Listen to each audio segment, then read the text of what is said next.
Furness Podcast with Frank Furness. Hey, this is Frank, and what a year we've had with COVID. But you know, the interesting thing is, all of my financial services clients that I speak to and that I work with around the world are all telling me they're having an amazing time. They're able to get through to more clients, speak to more clients, and writing more business than they've ever written before. So every cloud has a silver lining. Listen, by now, I hope you've listened to all of the previous episodes on NLP with my great friend Ian Halsell. And what I'm going to be doing now for the next 6 months is going through my program. In fact, it was a pre-recorded program that I'm going to share with you. It used to be part of a package that I sold for $247, an audio package. It's yours for free, so please tune in every week and listen to a new episode. Right, now let's get a little bit more specific about networking and see what are some of the other things we can learn about it. One of the first things you've really got to do before you go to any of your network meetings, whether it be a business link, Chamber of Commerce, BNI, before you go to any of these places, ask yourself some of these questions. Why am I here? Why am I actually going to this? Is it worth the time, the effort I'm spending? Am I going to learn anything new, or am I going to meet any new or useful people to me? What are some of the questions? What are some of the key people I actually want to meet there? What you've then got to do is set yourself a target of a certain amount of people you want to meet. It's amazing how many network meetings I go to, and when I speak to people afterwards, I say, well, how many business cards did you get? And they'd say, well, I've got 2 or 3. It's absolutely crazy. If you're going to a network meeting, you must leave there with at least 10 cards. So that's a big thing. Try to meet 10 quality people, a minimum of 10 quality people at any event you go to. Now, one of the other things is meet new people when you go to these meetings. It's absolutely amazing. As I say, I go to some of these meetings and I find people sitting with their colleagues, their friends from work, the associates. What a waste of time. If you're going to a networking meeting, you're there to meet new people. So look for people you don't know. Sit next to them, engage them in conversation, and see how you can get on with them. You know what you should also do before any meeting? Do a bit of research into it. Phone up the organizers and ask if you can get a list of the attendees. That way you can actually target, let's say, 6 or 7 people that you really want to meet. So what are some of the things you've got to take with you to any of these meetings? Well, the first thing is business cards. How many people do I meet at these network meetings that they've got 2 or 3 business cards? Some don't have any business cards at all. Absolutely amazing. Take piles of business cards with you. Take a small little notepad and a pen with as well. Breath freshener. Deodorant. You've got to smell good. When I work all over the world, if I go to places like Hong Kong in the middle of summer, Kuala Lumpur, as soon as I walk over the road, I'm drenched. It is so hot. It is so humid. So think about the places that you work in and have some deodorant in your case. Always try to arrive early as well. This way you can have a look at the people, get a feel for the room, meet the people who are organizing it and actually ask them if you could help them. This is a great way to meet new people and get introduced to people. You can start making conversations straight away. Think about name badges as well. How many times have you been given a name badge and you don't actually wear it? Or you don't know where to put it on? What I'd suggest is that you wear the badge on the right-hand side, because you know when somebody walks up to you and they shake hands with you, they can then just glance and it's right in line with the hand that they're shaking. It's in their direct line of sight. Another big thing is to try and remember people's names. Now, I know this is pretty difficult for me. One of my worst experiences many years ago, I went to go and see a top executive at a big company. His name was Eustace. Well, sitting in reception, I thought to myself, please don't call him useless. Please don't call him useless. What did I do? I walked in. Hi, useless. Good to see you. And have you ever been in one of those situations where everything compounds? Everything just seems to go more and more wrong. Well, I kept calling him useless right throughout the interview. I started giggling, It was one of the worst interviews ever. Fortunately, he became a client of mine. And even now, reminds me, Frank, remember when you called me useless? So the importance of remembering people's names is enormous.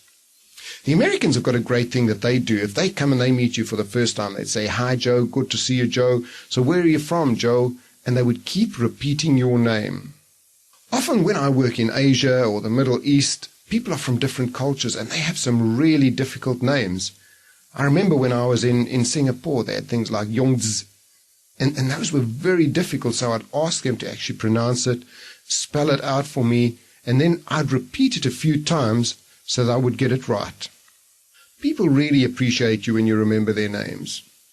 And, one of the first things you've got to do, remember you've gone to this networking meeting and you don't get a second chance to make a first impression. When you go to these meetings, you've got to look good. Everything about you in that first impression says a lot about you. So remember, your cards, what do your business cards actually look like? Now, with my business cards, I've had them laminated. I've got my photograph on there so people can remember what I look like. Because often I might leave with 50 or 60 business cards, but there's no way that I'm going to remember those people. Those that have got their photos on, those are the first ones that I look at when I get home and I go through all of the business cards. What about your posture? You've got to stand straight. You've got to stand erect.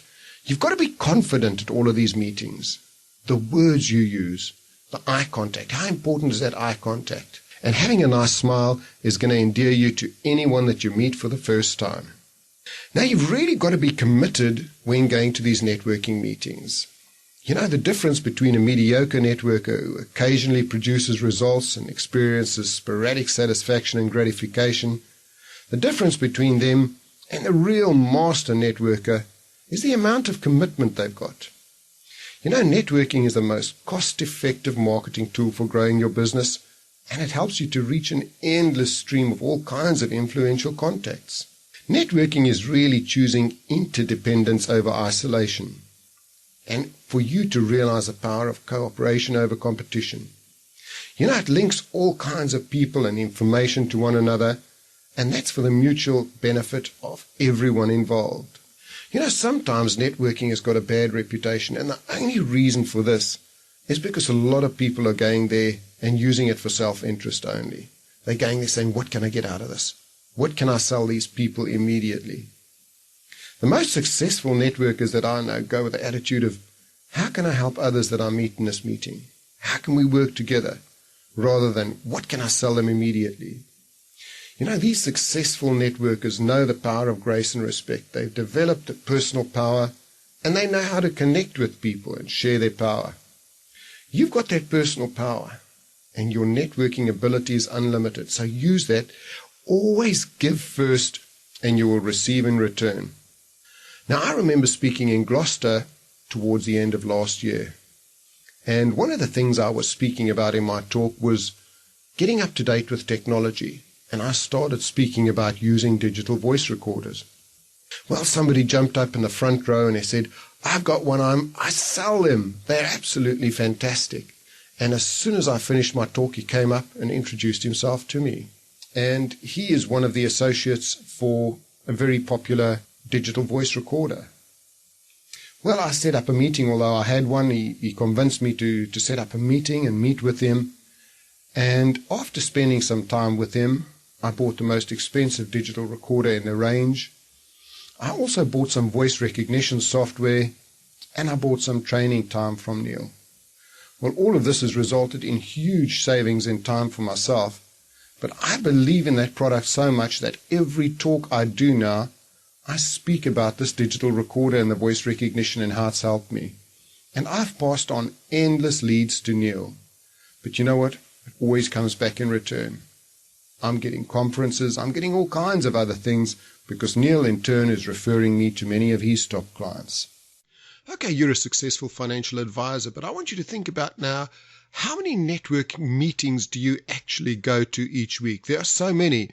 I've moved over to London. I've been here 13 years now, but I still try to go to as many networking meetings as I can. When I first came over here and I was in financial services, I didn't know who to meet, where to go. The easiest was to join some networking clubs, and there's a lot all over the world. Just go in and take a look. Go into Google, type in networking clubs in your part of the world. Look at the breakfast clubs. Look at the business clubs. Right now, in the next 2 weeks, I'm going to 2 to 3 business clubs where there are some of the CEOs of some of the biggest companies in Britain attending. This is the way I meet them, I talk to them, I network with them, and then it's so easy for me to follow up with a phone call and say, "Hi Joe, I met you at the XYZ lunch. When can we get together for a cup of coffee to see if there are any mutual interests for both of us?" So think about that right now, how you're going to get involved and do more networking. Hey, yes, it's me back again, Frank. I'm your sponsor, and I want to tell you about a series I've put together. It's actually been 2 years in the making. I have created the biggest online course for financial advisors.